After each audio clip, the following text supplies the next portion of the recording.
Hello, everyone, and welcome to the Journey Success Stories podcast. I'm Jennifer Shuffle, your host, and today we are with Sarah Grace Mohr. She is the owner and CEO of MACKEY. Welcome.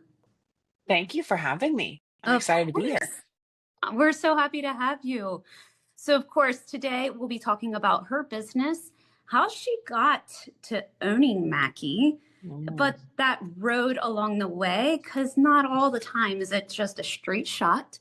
So the never. challenges, best practices that she's come up with, and some really raw, honest conversations. So I'm excited Mhm. for this conversation. Of course, if this is your first time to the show, make sure that you like and subscribe because you'll want and all those notifications coming from us when we have new shows drop like this one. So, Sarah, welcome to the show. Thank you so much for being here. Tell us a little bit of your background, who Yeah. you are, and how you got to where you are. Mm, that would take the whole time. Uh, Yes. so I am the second generation entrepreneur at Mackey. So our firm was founded by my mother, Mackie McNeil, 44 years ago. And I like to tell people that I've been in the business since I had fine motor skills. So, we were very analog in the 80s. So I served as the copier and the filer. And when the receptionist was on vacation, the receptionist. And I learned how to assemble a tax return at a very young age. I would stuff mailers and envelopes.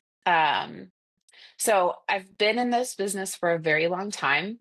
I came back in like my quote unquote grown up position as the marketing assistant 17 or 18 years ago. I've kind of lost track at this point because my mother had really changed her business model and she needed help.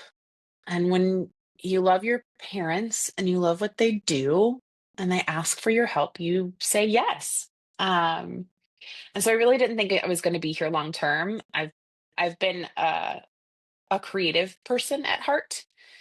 I swore when I was younger I would never be in the business. So I thought I would be here for a year or two, help her figure out her marketing and her strategy and kind of get the wheels on the bus. And then I'd go on to whatever else was out there for me. And when I came back in, she shared with me her vision and I just fell in love with it. I realized that she actually wanted to like truly change the world through finance. Um, that some level of like that justice energy in me was just like, let's go. Like, let's do this.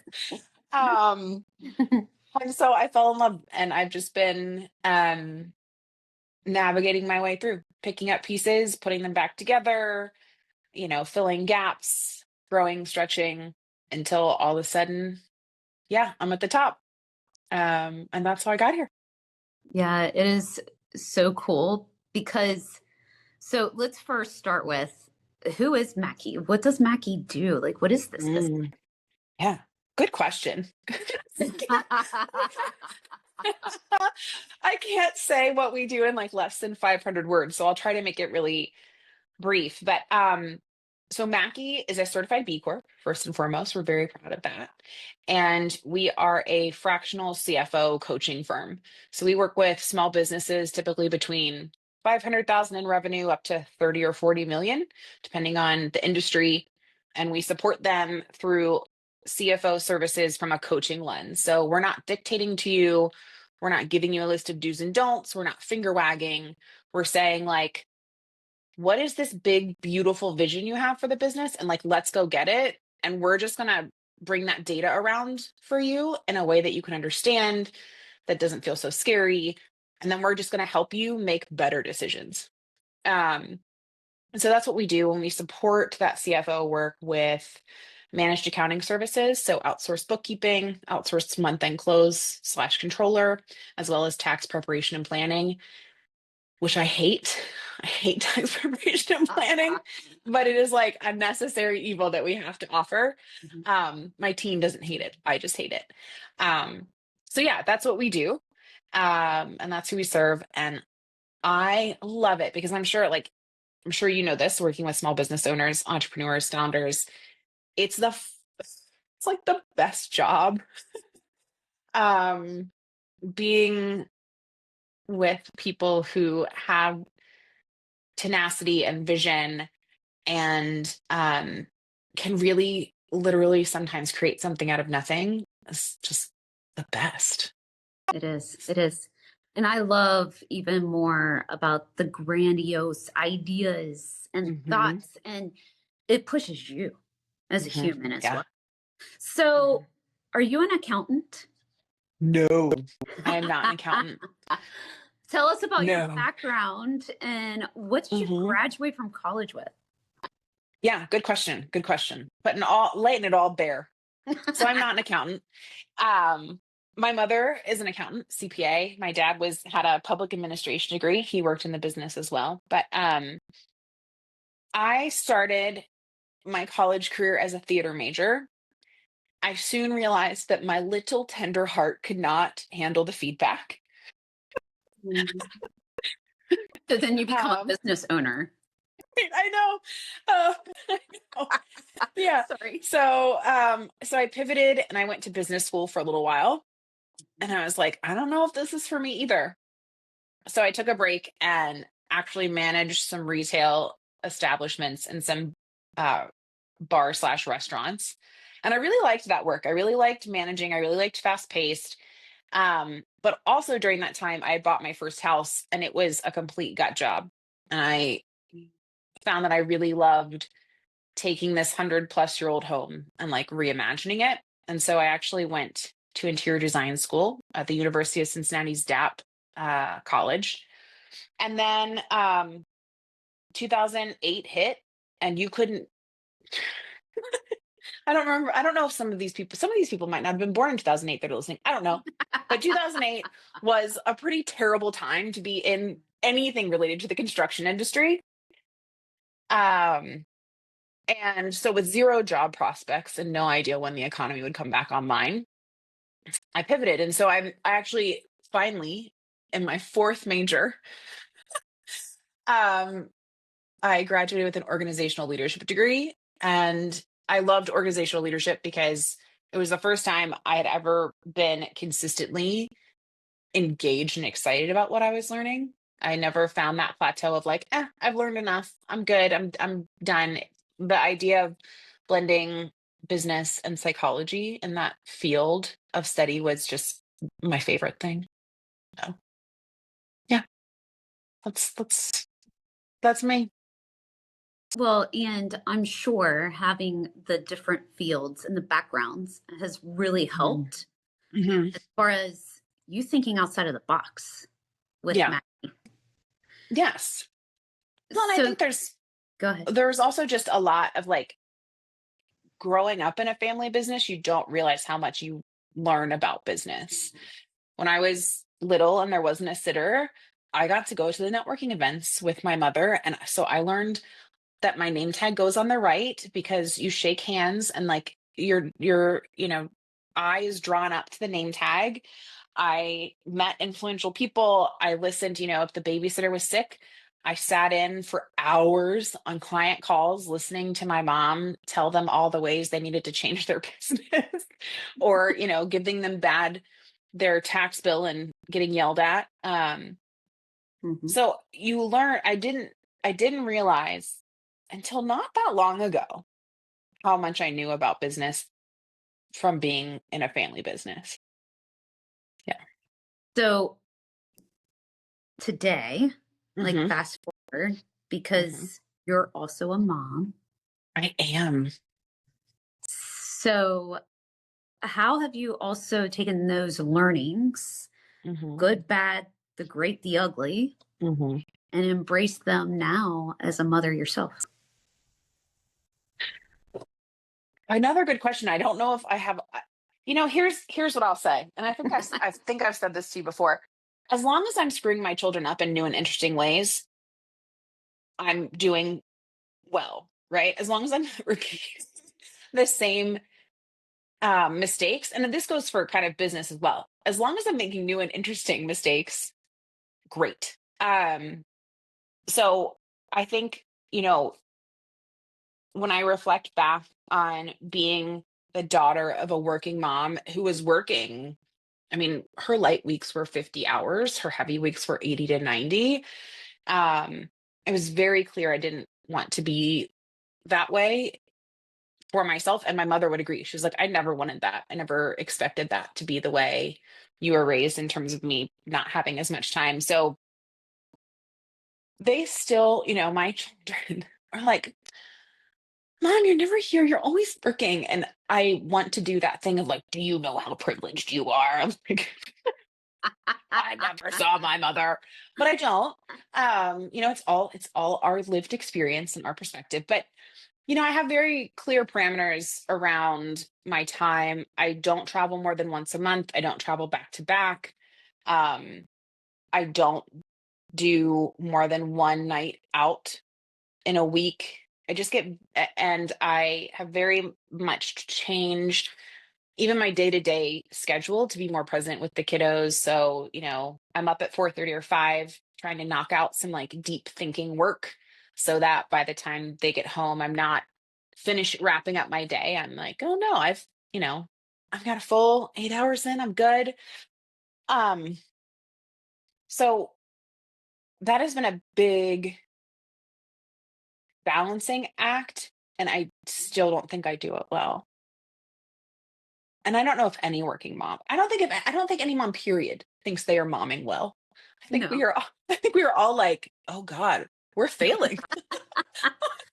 Yes, it's that mom guilt that a lot of us tend to get, especially when we're career oriented. Mhm. And then Yeah. it's a whole nother level once we become business owners, because now you got the business owner guilt. Hmm. Yeah. So, how, so first of all, um, Hmm.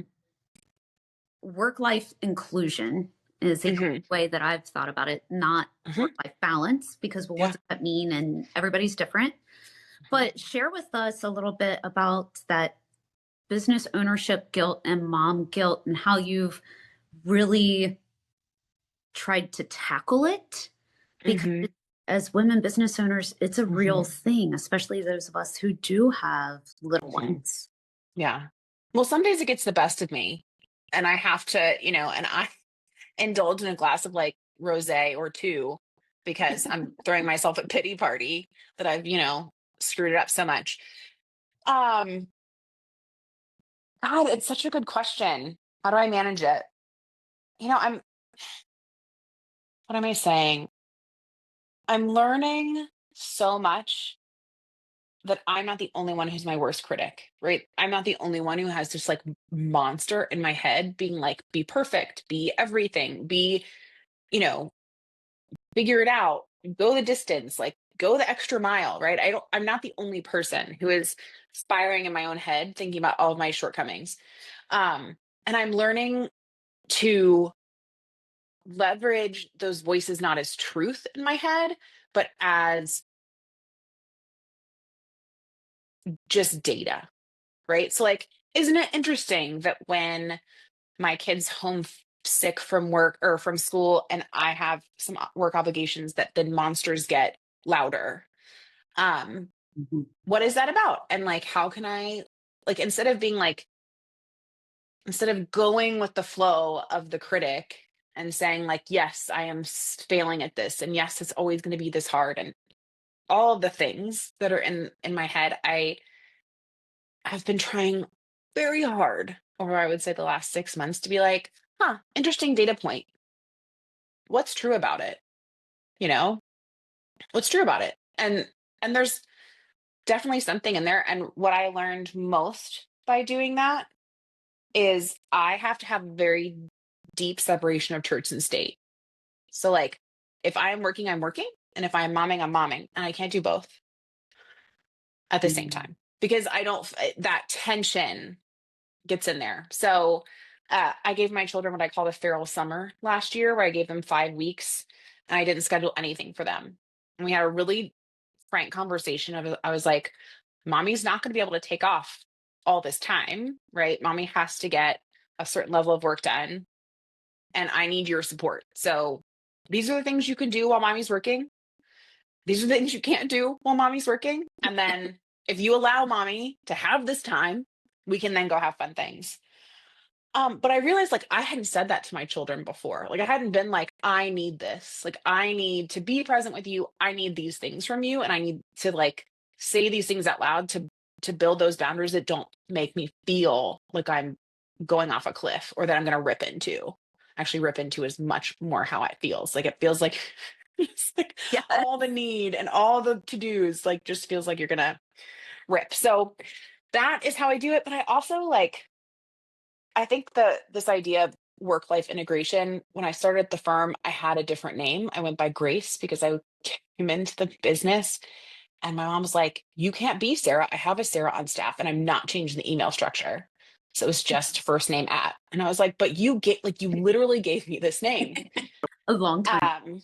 Right. So I went by Grace at work and Sarah out in the world. And it was kind of fun for a while because I had that separation of church and state. But at some point, like clients become friends and friends become clients. And your Mhm. world, I think if you're doing entrepreneurship well, your world becomes one in the best way possible. Right. So, um, yeah, I mean, some of my best friends are people that I've met through business. And some of my best clients are people that I've met as friends. So, yeah, I think it's that when I'm doing physical work, momming or work, there has to be a separation and I have to be very clear with everybody about it. But then when I'm out just living my life, I gotta like let it all integrate. I love that you are very clear about your boundaries. A lot of times, as women, we're not even honest with ourselves, let Yeah. alone figure out, well, what could or should maybe these boundaries even be. Mhm. So I think that is so absolutely powerful.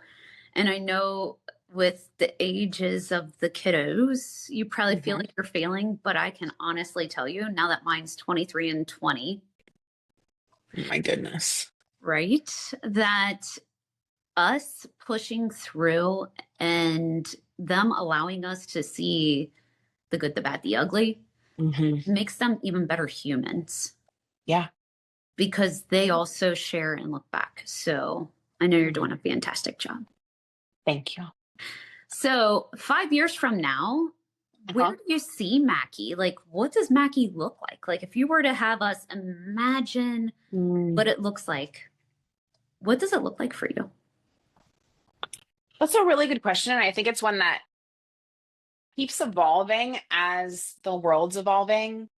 I used to have a really strong vision for the business. I was like, we're going to be this revenue size, we're going to have this many team members, we're going to serve these type of people. Like, um, and I think especially post COVID, COVID almost killed me with young kids and running a business and running a nonprofit. And then I felt like I got, you know, my feet back under me, and then AI came along. Um, it's like, gosh darn it. Like, can we stop with all the transformation? Um, and so now like my vision is very in flux. And I think the things that are the most the most central for me and that I've had to detach from the detail, right? Because we are in this like such a weird place where it's like, well, am I gonna have any junior staff? I don't like in 2 years, I don't know. And if I do, what are they going to be doing and how do I train them to be senior staff, right? I've had to let go of like, I'm going to have this many employees, we're going to have this many clients, we're going to Mhm. I've had to very much focus on like what is the core of what we want to do and how are we going to, you know, and really I still think it still comes down to I really truly want to change the world through entrepreneurship and small businesses. At this point in the world, too few people have too much, right? And so much of what we're living through, the hardship and the struggle, is because not enough people have enough to feel safe and secure. And the best way to change income inequality is through entrepreneurship, right? It's the most transformational, most creative piece that we have in a capitalist society. And I love entrepreneurs. And so most entrepreneurs don't fail because they're excellent at what they do. They fail because of all the crap that we don't see before we step into that entrepreneurial seat of the taxes and the books and the insurance and the, the noise.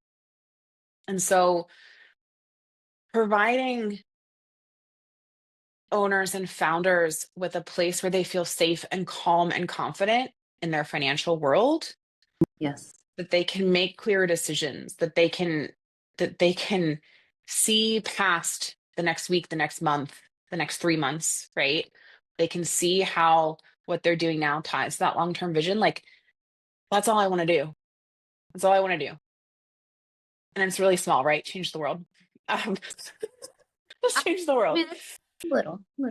Yeah, it's little. But and I think that's what hooked me into this business though, is because I never saw, when I was growing up in this business, I did not see finance and accounting as a tool of transformation. I thought it was like something you had to do to check off a box to say, like, I'm not going to go to jail. Yes. The IRS is going to come knocking at my door. And what I now know it to be is a tool for, and not just tangible, like, oh, look at my bottom line. Like, yes, that happens, but like, oh my God, look at my life now. I can sleep now. I have space for things other than just fretting over my business. Like, there are all these ways we transform works or transform people.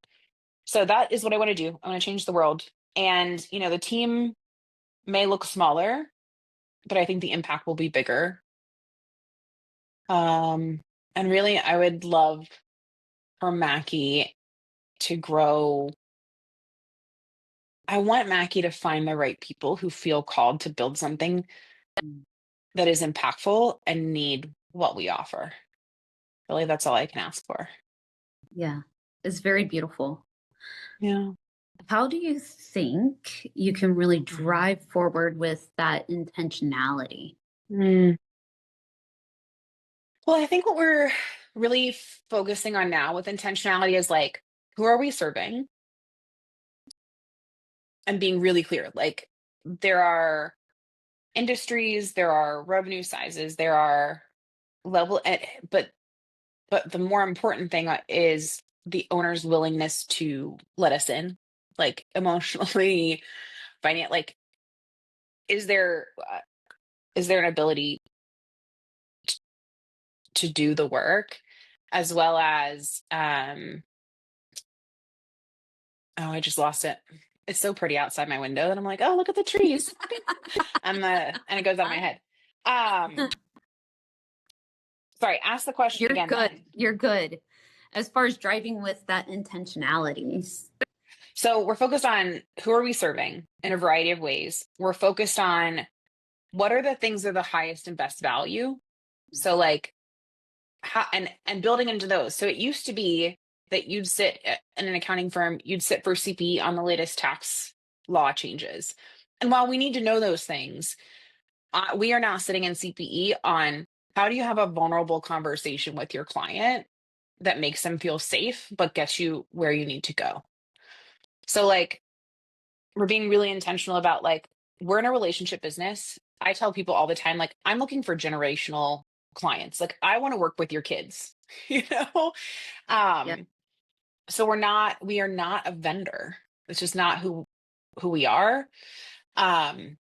And so we're being really intentional about how do we craft the relationship? What has to remain like what still has to be true in the age of AI? And what do we have to still be excellent at and get better at every day? And who are we serving so that we are no longer taking on people that fit like jeans that are too tight? Or getting handcuffed to the desk. Yes. Yeah. So you had mentioned a couple times relationships. Mm-hmm. A lot of times we become business owners and there's this beautiful gift that we actually are blessed with as business owners. And what would you say is maybe that beautiful gift that you've been blessed with as now being a business owner?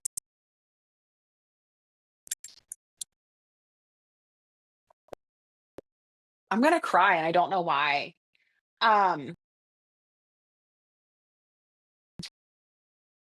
Now being in the owner seat. So before I was the owner, I was the boss's daughter, the owner's daughter. And I thought I knew. Like I thought I knew what it felt like. I thought I knew what the responsibility felt like. I thought I had ownership thinking.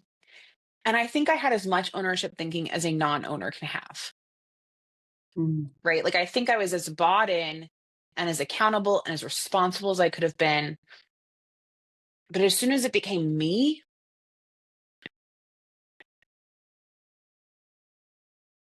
I, words can't describe the exponential feeling of that weight, of that feeling of ownership.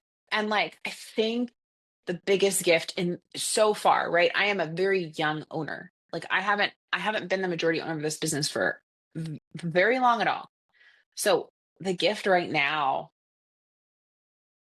is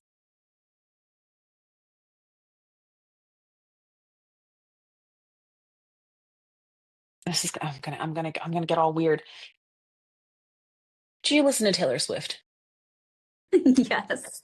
Okay. So on in the in her album before Showgirl, oh, what is it called? Torture Poets Department. Yes. She has a song called I Can Do It With a Broken Heart. Mm.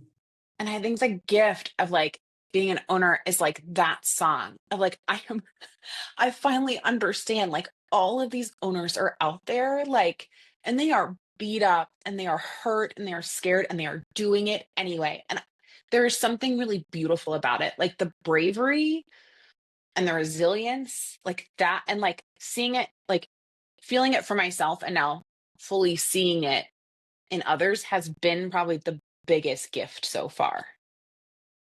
Yeah. Yeah. Does that make any sense at all? It does. It completely does. Because it comes back to those relationships. We Hmm. become more vulnerable with one another, Hmm. and it embraces the relationships to a whole nother level than we ever thought was Hmm. ever possible. So Hmm. then it's family. Yeah. But Hmm. within that, you also build a community, and Hmm. that community grows, and then they Yeah. feed off of one another. Mhm. Yeah. Yeah. That has been the gift I've been embraced with that I never 100%. even thought was possible. And it's Hmm. so beautiful. Yeah. So earlier, Yeah, I was onboarding, sorry, I was no, no, no. onboarding a new CFO coach a couple weeks back, and I was telling them about our clients, and I started crying, and I was like, I'm sorry, I just love them so. But it is, it's like, it truly is uh, the like love that you have for your people when the right people are there. Yeah. But not only do they lift you up and you lift them up, but as a Hmm. community, we lift Hmm. one another. And that Hmm. was the whole reason I became a business coach, Mm, is to get our community to thrive and lift one another up. But 100%. the level of being there for one another, I Hmm. can't even put into words what that's like unless you Yeah. embrace it yourself. Hmm. Yeah. So you mentioned earlier that something about a nonprofit. Tell me Yeah. more. Um, I had a mentor, an amazing mentor who actually was the one who helped me with before I even had children. Many of my mother boundaries are from her. She was like, "These are my boundaries, so I can be home with my kid." But I had this mentor, and I said, "Look, I'm really tired of being Mackie McNeil's daughter. Like, I really don't like I love her and like I'm so proud of her, but I'm really tired of showing up like I'm following her into rooms and I don't want to follow her into rooms anymore. I want to find the rooms where like I feel called and I can be impactful." And she was like, "Oh, have you heard of Impact 100?" And I was like, Ah. "No." And she was like, "Oh, well, you need to come be an Impact 100. You can serve on the board." And I was like, "Oh, okay." And so I joined Impact 100 which is an all women collective giving nonprofit. So every woman who joins Impact 100 either gives $500 or $1,000 annually, and we pool those grants into transformational grants of at least $100,000. And then the membership are the ones who vet the LOIs, review the applications, and like vote for the finalists who will get the grants. So literally every dollar of the grants goes to the grant pool. There is not a single dollar from your grant money that goes to overhead. So it's all board run. And so it is one of the hardest working boards I have ever met. This is a bunch of type A women, like, whoa, it's amazing. But anyway, in 2020, I was elected president, and I did not know what I was in for. You know, 1/1/2020, I'm like, this is gonna be great. Like, let's rock this. And you know, less than 90 days later, yeah, my world got rocked. So I was leading MACKEY pretty functionally. I was in the COO spot, but really I was the day-to-day operator. I was the president of Impact 100, which is essentially their executive director. And then I had an 18-month-old and a 4-year-old at home. And my wife is an essential worker. So she was only home to help every 2 weeks. Oh, gosh. Because they cycled 2 weeks on, 2 weeks off. And because she was an essential worker, we could never pod with anyone. Oh, yeah. Yeah. Yeah. And so I thought I was going to break. But I thrive in crisis. So like for the first like couple months, I was like, yes, let's go. This is fantastic. And then I very quickly, like I hit my wall and had to do some rebuilding after that. Yeah. Yeah. It was definitely a time that tried us, but Yes. I would also say because of those challenges, we have turned out to be a whole nother like community and even humans that we never would have probably embraced otherwise. Yeah, So I agree. Well, I love this story, and I could talk to you all day. So no lie, but unfortunately, people are probably like, "Okay, can you wrap this up?" Okay, probably not. Let's be honest. But I do have a couple of rapid fire questions. I love it. As we start to come to the end. Ready? I'm ready. Awesome. All right. What is the key to success for you? Iterative betterment. That's it. And it's not even a word, but it is something I write at the top of my journal every day. As long as I am iterating and like I'm getting even 0.001% better every time, that is success. Yes. Period. Yes.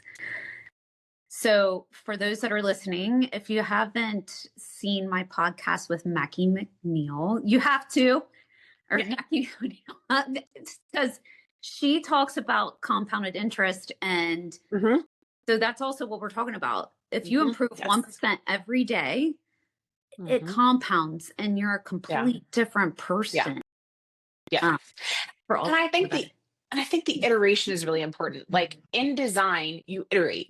You make a crappy first draft and you iterate on that little by little over time till you get to your final product.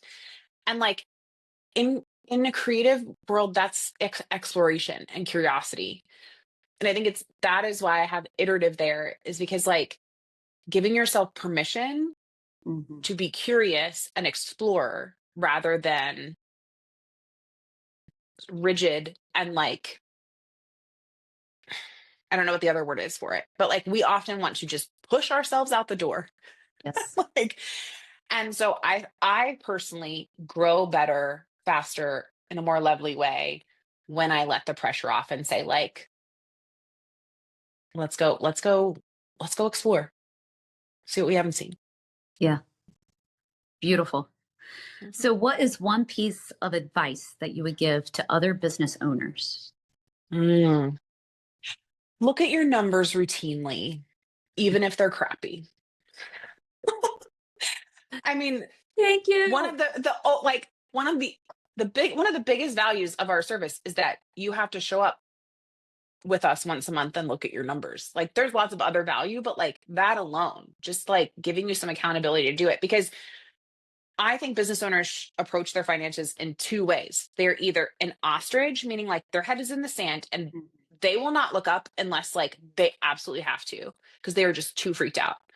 Or they're an archaeologist and they take a fine tooth comb and look through grains of sand. And neither way is a healthy way to approach your finances, right? Like you can't pretend they don't exist, and you can't you can't be in your bank feed looking at every single $2 transaction. Like you've got to find an appropriate level at which you can support yourself in looking at your finances from a healthy perspective, using it as just data, not moral judgment, and making better decisions. Excellent. And thank you. Yeah. You're welcome. As a business coach, thank you. Yeah, you're welcome. All right. So, what is a book or podcast that you're either listening to or reading right now? So, a book I loved recently was The Astral Library by Kate Quinn. Kate Quinn is usually a historical fiction writer, which The Briar Club, which she wrote, is chef's kiss phenomenal too. What I loved about it is the house that they live in is a narrator, and it made me so happy. Anyway, but Astral Library is basically it's a fantasy book that basically answers the question, what would life be like if you could literally live inside a book? Ooh. And I loved it. It was a fantastic read. And then podcast, like Good Hang with Amy Poehler. I can't with Amy Poehler. She is I just love her so much. And I think we all need just like really strong, funny women in our lives, even if they're just pre-recorded. Yes. Yes. Mm-hmm. Yeah. All right. So here's a fun question for you. Mm-hmm. If you had a little bit of magic dust, what is one spot of the business that you would sprinkle it on? Marketing. We are historically crappy marketers. We're not very good at self-promoting. We're not very good at being like, yeah, come here, we have something to offer. We're like, hi, oh yeah, you're interested, like, great, come on. Like, well, but so it'd be marketing. If I could magic fairy dust marketing, that's where it would be. Who do you have helping you with it today? No one. Like literally no one. All right. So I know where we can focus later. Okay. Yes, exactly. Before we get to the final question of the day, yes, share with our audience, how can they get a hold of you? Because they need to embrace MACKEY and have you guys do their books and all the good things. Yeah. Love that. They can get a hold of me by reaching me directly through email, Grace, GRACE at MACKEY, MACKEYADVISORS.com. So MACKEYadvisors.com. Feel free to email me there. You can also find me on LinkedIn. I think it's just Sarah Grace Mohr. I don't think there are any underscores or anything funny. And then I am rarely on Instagram at Go Gracie Go, which is a handle I've had since before I was a professional, and I just am now too stubborn to change it.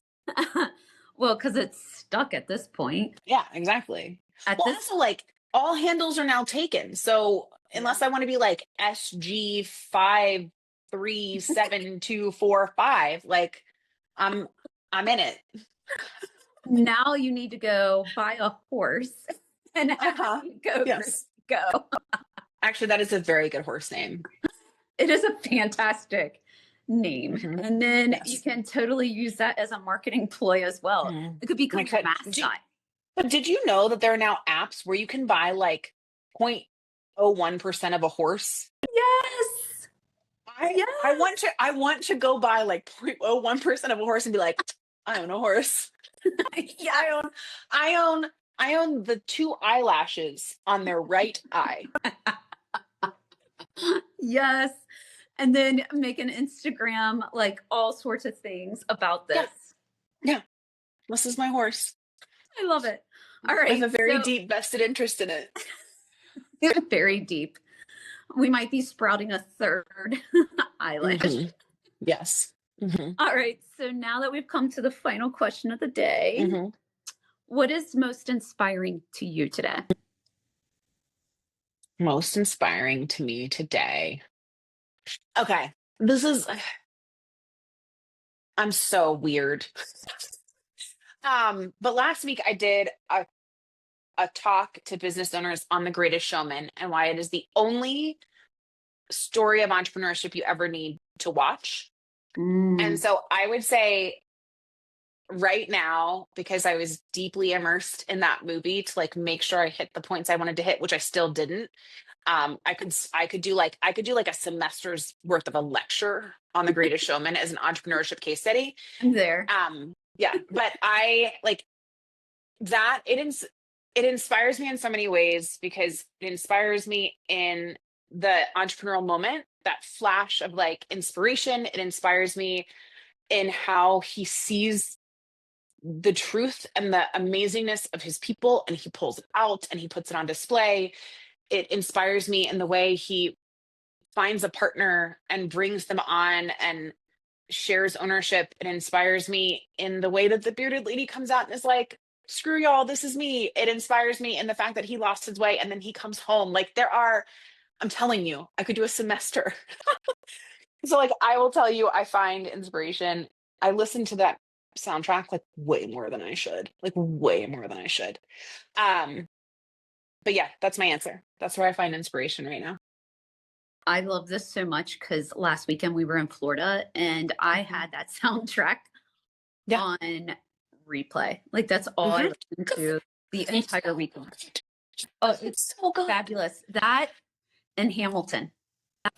Oh man, don't even get me started on that man, Juan Miranda. I love that man. I love that man so much. I could also do a masterclass on Encanto and like all the lessons for women in Encanto and like the fact that Lin Manuel wrote those lyrics for us women. Oh, love you, Lin, love you. You're amazing. Yeah, Well, Can you tell I'm a theater nerd? so it's funny. I just read, well, listened to a book. It was Hamilton coming about and all the things, and you would love it. But Okay. anyway, all right. Well, this was a great conversation. I Yes. thoroughly enjoyed hearing your story and how Mackie and you took it over. And then, of course, all the really cool things. And as a mom, and what does that look like as a professional? Mhm. Because too often we just kind of try to throw it on the burner, and that's not Mhm. it. We need to Yeah. embrace it because Mhm. these are two things that we love, are very near and dear. Mhm. And it's all about the inclusion and inclusivity of Yeah. it. So 100%. I, of course, encourage all of you who are watching today to save this conversation, come back to it, listen to it time and time again, because Sarah Grace had some really great tidbits that you guys Oh, need to thanks. take away and really think about your boundaries and what do those look like for you. Mhm. So, of course, thank you so much, Sarah Grace, for sharing your story, Yeah. sharing Mackie with us. Mhm. And I absolutely love this. Me too. Thank you for having me. It was fantastic. Well, thank you for sharing. Greatly appreciate you.